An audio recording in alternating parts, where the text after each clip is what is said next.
వైజాగ్ లో జూలై 24న BNR golden diamonds opening సందర్భంగా మెగా ఆఫర్స్. కానీ ఇప్పుడు రాజకీయాలకి ఇంక ఫుల్ స్టాప్ ఏంటంటే ఈ పరిస్థితిలో ఏం చేస్తాం చూడండి. ఏమన్నా బ్రహ్మాండంగా మళ్ళీ ఉంది నా ప్రాక్టీస్. ఎందుకంటే రాగానే వైసీపీ ఒకవేళ వెళ్తే ఇంకా జీవీ రెడ్డి గారిని లాగేయాలనే ప్రయత్నం గట్టిగా చేసింది. జగన్మోహన్ రెడ్డి తర్వాత జీవీ రెడ్డి అంటున్నారు పార్టీలో కూడా. అది మీ దగ్గరికి వచ్చారంటే పెద్ద ఏం పెద్ద లేదు కానీ నాయకులు కూడా. అడిగారు రమ్మని, కామనే కదా అడిగారు. ఉమ్, అసలు రాజకీయాలంటే ఇంట్రెస్ట్ లేదని చెప్పాను కాబట్టి ఇంకా వదిలేశారు అంతే. ఉమ్, అంటే ఒకటి, ఇంకా రాజకీయాల్లోకి వెళ్ళడం జరిగితే ఏం ఆశించకుండా, ఉమ్, అంటే పదవులు కానీ ఒకవేళ పదవి వచ్చినా కూడా ఏ పని చేయకుండా, if you want really enjoy that power అంటే వెళ్ళొచ్చు. ఉమ్, ఎప్పుడు వెళ్ళాలంటే మనం శుభ్రంగా మన ప్రాక్టీస్లోనో లేకపోతే మన వృత్తిలోనో బాగా కంఫర్ట్గా సంపాదించుకొని. ఉమ్. సంపాదించలేదు ఇప్పుడు ఏం అసలుకి? ఓకే, ఇది అంటే సంపాదన అంటే ఏ మూల సరిపోతుంది అంటున్నాను. ఆ. నెలకి 25-30 లక్షలు రెంట్లే కడుతున్నారని విన్నా నేను. అది ఉంది కదా ఆఫీస్, ఇదంతా ఎస్టాబ్లిష్మెంట్ చూస్తున్నారు కదా. నెలకు 25-30 కోట్లు వస్తుంది కదా, ఇది చేయగలం మనం. అట్లేదు, ఓకే నడుస్తుంది, ఓకే కంఫర్ట్గా ఉంది, ఇబ్బంది ఏం లేదు. Okay okay. కానీ ఇంక తర్వాత చంద్రబాబు నాయుడు గారు మాట్లాడటం కానీ, పార్టీ లోకేష్ నుంచి. గారు మాట్లాడటం కానీ, అయింది జీవిరెడ్డి వచ్చేయి, మంచి అవకాశం ఉంది, ఏజ్ ఉంది, సో తర్వాత లోకేష్ నాయకత్వంలో మంచి అవకాశం ఉంటుంది, ఇలాంటి ఏం చెప్పలేదా మీకు? ఏం లేదు, పార్టీ నుంచి అటువంటి పిలుపు ఏం లేదు. బాధ అయితే ఉంది కొంచెం. ఇంకా no regrets, happened is happened, no regrets, no comment అని చేయకూడదు కూడా. అది కరెక్ట్ కూడా కాదు. అది ఎవరికి ఉండే ఇబ్బందులు వాళ్ళకు ఉంటాయి అంతే. ఇంకా కానీ పెద్ద ఆయనకు ఉండే నాయకత్వ లక్షణాలు నచ్చుతాయా మీకు, లేకపోతే లోకేష్ గారికి ఉండే నాయకత్వ లక్షణాలు ఈ విషయంలో డెఫినెట్ గా ఉంటుంది కదా, ఆయన చూశారు దగ్గర నుంచి. అట్లా అంటారా? ఇప్పుడు ఈయన ఇంకా ఎర్లీ స్టేజ్ లో ఉన్నారు. ఆయన చంద్రబాబు నాయుడు గారు వచ్చేసరికి ఇదే ఏజ్ లో ఆయన చాలా మెచ్యూర్డ్గా ఉన్నారు. ఇప్పుడు లోకేష్ గారికి ఉన్న ఏజ్ లో చంద్రబాబు నాయుడు గారు దాదాపు ముఖ్యమంత్రి అయ్యారు. అవును సార్, ఆయన పుట్టిన పరిస్థితులు, ఆయన బ్యాక్గ్రౌండ్ వేరు, ఈయన బ్యాక్గ్రౌండ్ వేరు. ఈయనేమో మంచి హైలీ ఎడ్యుకేటెడ్ లోకేష్ గారు, అంటే ఫారిన్లో చదివి వచ్చాడు. చంద్రబాబు నాయుడు గారు వచ్చేసరికి విలేజ్ బ్యాక్గ్రౌండ్ నుంచి వచ్చారు. కొంత విలేజ్ బ్యాక్గ్రౌండ్ నుంచి వచ్చారు కాబట్టి గ్రౌండ్ పాలిటిక్స్ చూసి వచ్చాడు కాబట్టి ఆ మెచ్యూరిటీ లెవెల్స్ డిఫరెంట్. ఓకే. ఇతను ఏంటంటే గ్రౌండ్ పాలిటిక్స్ చూడలేదు, ఇతని మెచ్యూరిటీ లెవెల్స్ వేరు. అందుకని చెప్పేసి కంపేర్ చేసి ఎక్కువ తక్కువ అని చెప్పలేం. ఎవరు వచ్చిన నేపథ్యాన్ని బట్టి ఆ మెచ్యూరిటీ లెవెల్స్ కావచ్చు, ఆ లీడర్షిప్ క్వాలిటీస్ ఉంటాయి. బట్ బ్రాడర్గా చెప్పాలంటే నేను ఆల్వేస్ అన్డౌటెడ్లీ చంద్రబాబు నాయుడు గారు. కానీ చెప్తే అంటే బయట పార్టీ అధికారంలోకి వచ్చిన తర్వాత, లోకేష్ గారి పాదయాత్ర తర్వాత పార్టీ బాగా బలోపేతమైంది. ఇన్ కేస్ కూటమి కూడా కలిసి ఉండకపోతే, జనసేన కావచ్చు, బీజేపీ కావచ్చు, పార్టీ అధికారంలోకి వచ్చే అవకాశం చాలా ఉన్నాయి. 120 నుంచి 130 సీట్లు డెఫినెట్గా. కానీ అనుకోని పరిస్థితుల వల్ల కలిశారు అనేది మాత్రం వినపడుతుంటుంది. బట్ మీకేమన్నా అనిపించిందండి? నేను కూడా చాలాసార్లు చెప్పాను కూడా, అనిపించడం కాదు, కేడర్లో ఊపు వచ్చిందిలే పాదయాత్ర వల్ల. ఊపు చాలా అందులో డౌట్ ఏముంది, ఆయన కాంట్రిబ్యూషన్ అసలు ఇంకా 100% అతని కాంట్రిబ్యూషన్ తీసేయలేంది అసలు. పాదయాత్ర ద్వారా కావచ్చు, తర్వాత తను పార్టీకి లోకేష్ గారు బ్యాక్ ఎండ్లో చేసిన వర్క్ కావచ్చు, ఇవన్నీ అన్డౌటెడ్లీ. ఆ మాట కూడా నేను చాలాసార్లు మేము డిస్కస్ చేసాం కూడా.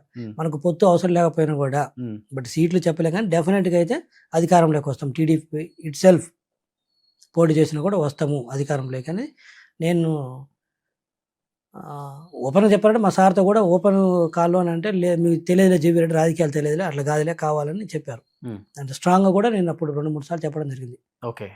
కానీ ఎందుకులే మళ్ళీ ఒక రిస్క్ తీసుకోకూడదని కాదు, రిస్క్ అని కూడా కాదులే కానీ సమ్ అరేంజ్మెంట్స్ ఉంటాయి అంతే.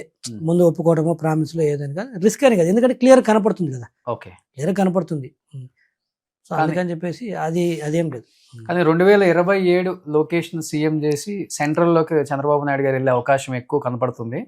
దానిలో భాగంగా ఈ మధ్య పార్లమెంటు వ్యవధిలో ఉన్న నియోజకవర్గాల ఎమ్మెల్యేలని, ఎమ్మెల్సీలని, వాళ్ళ కుటుంబాలను కూడా పిలిచి భోజన కార్యక్రమాలు, అట్ ది సేమ్ టైం వాళ్ళకి చీరలు పెట్టడం, కుటుంబంలో ఉన్న కొడుకులు, అంటే ఫస్ట్ టైం ఈ ఆచారం ఎక్కడ లేదు. రాజకీయాల్లోకి వచ్చిన తర్వాత నేను కూడా ఫస్ట్ టైం చూస్తున్నాను కదా. లోకేష్ గారు ఫ్యామిలీలో ఉన్న అందరిని పిలవటం, వాళ్ళతో విందు, తర్వాత ఫ్యామిలీతో ఇంటరాక్షను, వాళ్ళకి శారీస్ పెట్టడం కావచ్చు. అంటే 2027కి నేను రెడీగా ఉన్నాను, మీ అందరు సపోర్ట్ కావాలని ఒక సంకేతం దీనికే, లేకపోతే ఏంటంటారు అసలు కదా? హ్యూమన్ టచ్ అని చేస్తున్నారు. దానికి ఇప్పుడు ఇవన్నీ చేయకపోయినా కూడా ఇప్పుడు లోకేష్ గారు ముఖ్యమంత్రి అభ్యర్థిత్వాన్ని కాదనే వాళ్ళు ఎవరు చెప్పు ఉంటారు కదా, దాని వాళ్ళు కూడా ఉంటారు లేదా, అందే ఉందిలే కదా. ఇప్పుడు నాకు తెలిసైతే లేదు పార్టీలు. ఎందుకంటే చంద్రబాబు నాయుడు గారి కొడుకు కాబట్టి ఒప్పుకోవాలని కాదు, హిమ్సెల్ఫ్ ప్రూవ్డ్. అండ్ మీరు అన్నట్టు ప్రాంతీయ పార్టీ, ఓపెన్ ఫ్యాక్ట్, ఇందులో ముసుగులో గుద్దులాట ఏముంది. ఇప్పుడు ప్రాంతీయ పార్టీ తండ్రి తర్వాత కొడుకు వస్తాడు, సబ్జెక్టు ప్రూవ్ చేసుకున్నాడు. ఒకవేళ ప్రూవ్ చేసుకోలేకపోతే తండ్రి తర్వాత కొడుకు అయినంత మాత్రం అప్పుడు ఒప్పుకోరు. ఓకే, ప్రూవ్ చేసుకున్నప్పుడు బై డిఫాల్ట్ అంతే అది. ఒకళ్ళిద్దరు ఒప్పుకరా.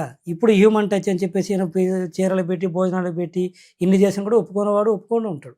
ఉండే పర్సన్స్ ఉంటారు ఒప్పుకొని వాళ్ళు. ఓకే, ఇవన్నీ చేయకపోయినా కూడా ఒప్పుకునే వాళ్ళు ఉంటారు. ఇవన్నీ చేసినా కూడా ఒప్పుకునేవాడు ఉంటాడు. ఓకే, చేసినా కూడా. సో అందుకని అది కాదు. బట్ తను పార్ట్ ఆఫ్ లీడర్షిప్లో హ్యూమన్ టచ్ అని చెప్పేసి కొంత డెవలప్ చేసుకుంటే నథింగ్ రాంగ్ ఇన్ దట్.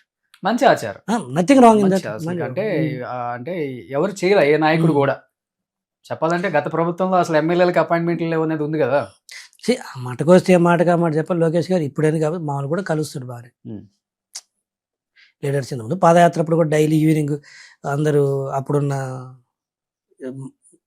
ఇన్ఛార్జీలు ఉండేవాళ్ళు కదా, నియోజకవర్గాలు ఇన్ఛార్జీలు కావచ్చు, అప్పుడున్న ఎమ్మెల్యేలు తక్కువ మంది కూడా వచ్చి బ్రహ్మాండంగా ఇట్లా చైర్స్ చేసుకొని కూర్చొని మాట్లాడాడు ఈవినింగ్. ఓకే, ఆ ఇంటరాక్షన్ అదంతా బాగానే ఉంటుంది. మీరు 1-to-1 కూర్చొని ఉంటారు కదా లోకేష్ గారు, ఎక్కువ ఎలాంటి టాపిక్స్ డిస్కషన్ చేస్తారు? State development and next government వస్తే ఏంటి, వచ్చిన తర్వాత ఏంటి, జనరల్ డిస్కషన్ అంతే. అంతే.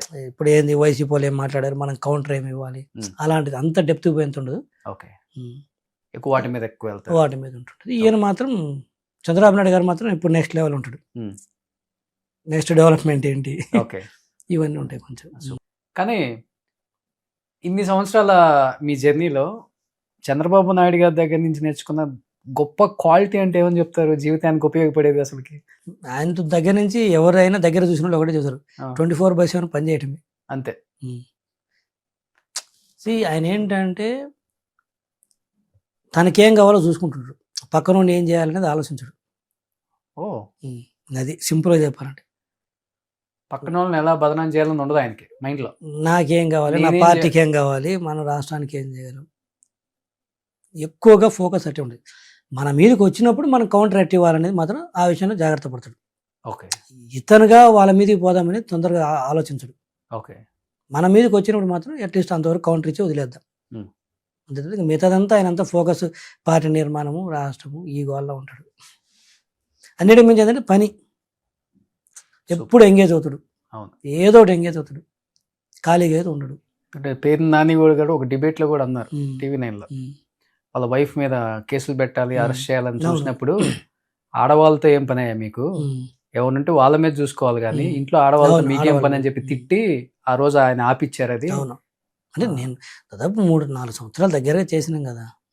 ఈ రోజు నేను బయటకు వచ్చి మళ్ళీ వాళ్ళ ప్రాపకం కోసమో లేకపోతే ఇంకోటి కాదు, నేను చెప్పాను కదా, మళ్ళీ వెళ్ళే ఉద్దేశం కూడా లేదని చెప్పాను. మీరు ఫస్ట్లో అడిగారు పసుపు కండవ కప్పుకుంటారా మళ్ళీ అంటే, అసలు పసుపు కండవే కాదు, రాజకీయ కండవ కప్పుకునే ఉద్దేశాలు లేనప్పుడు వదిలేసారు. అంత పెద్ద స్టేట్మెంట్ ఆ రోజు పరిస్థితులు ఎట్లుంటే చెప్పలేదు. అది కరెక్ట్, నేను అగ్రీ కానీ దాన్ని కాదని. కానీ పవన్ కళ్యాణ్ గారు కూడా సినిమాలు తీనన్నారు, చిరంజీవి గారు కూడా సినిమాలు తీనన్నారు. నేను కాదని కానీ అంటే ఆ రోజు పరిస్థితులను బట్టి తప్పదు ఎవరికైనా. అది మేబీ నేను కాదని కానీ, బట్ నేనేమంటే అదేదో కొంతమంది అనుకోవచ్చు, జీవీ రెడ్డి అంటే ఇంకా పార్టీ నుంచి బయటకు వచ్చిన తర్వాత కూడా ఆయన మీద విధేయత ప్రకటిస్తుండు అనేది రావచ్చు కొంతమంది.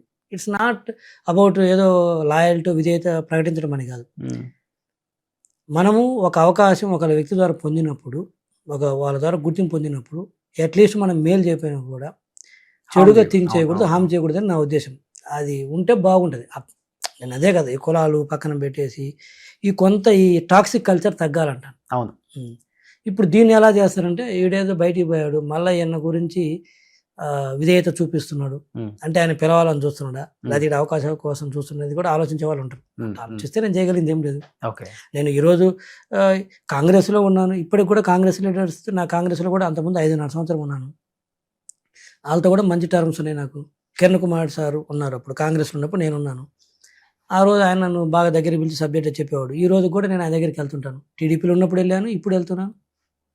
నేను టీడీపీకి వచ్చాను చెప్పేసి ఆ రోజు కిరణ్ కుమార్ సార్ నేనేమి రఘువీరారెడ్డి గారిను లేకపోతే ఇంకోటి ఏమనలేదు కదా. నేను ఆ రోజు నా పార్టీ ప్రెసిడెంట్గా ఉన్న సార్, ఆయన చీఫ్ మినిస్టర్ గా చేసిన వ్యక్తి కాంగ్రెస్ లో ఈ రోజు బీజేపీకి వచ్చాడు సార్. పరిస్థితులు రఘువీరారెడ్డి సార్ ఉన్నప్పుడు కాంగ్రెస్ ప్రెసిడెంట్ ఉన్నప్పుడు నేను అక్కడ ఉన్నాను. టీడీపీకి వచ్చినప్పుడు అప్పుడు కాంగ్రెస్ వాళ్ళు నేనేం వ్యక్తిగతంగా అనలేదు. మనం అక్కడ అవకాశాలు పొంది గుర్తింపు పొందినప్పుడు అనవసరమైన కామెంట్ చేయకూడదు అనేది నా ఉద్దేశం. అంతే. దట్ డజంట్ మీన్ దట్ ఇప్పుడు కాంగ్రెస్ కూడా రఘువీరారెడ్డి గారి గురించి నేను చెప్తున్నాను. ఇప్పుడు నేను వారిని కోసం ప్రాపకం కోసం పాకులాడుతున్నట్టు నేను కాదు కదా. పాకులానే ఇప్పుడు వారు ఏం నాకు ఇవ్వడానికి అవకాశం ఏం లేదు కదా, పార్టీ లేదు, వారు పదవిలో లేరు. అదేవిధంగా చంద్రబాబు నాయుడు గారి విషయం కూడా ఎక్కడ బాగుంటే బాగున్న విషయాన్ని మనం బాగుందని చూద్దాం, బాగాలేకపోతే బాగలేదు. ఇందాక కొన్ని చెప్పా కదా, పార్టీ కోసం నాకంటే 100 రెట్లు ఎక్కువ కష్టపడిన వాళ్ళు కూడా పార్టీ మెట్లు ఎక్కలేకుండా ఉన్నారని చెప్పా కదా, అదే టీడీపీలో.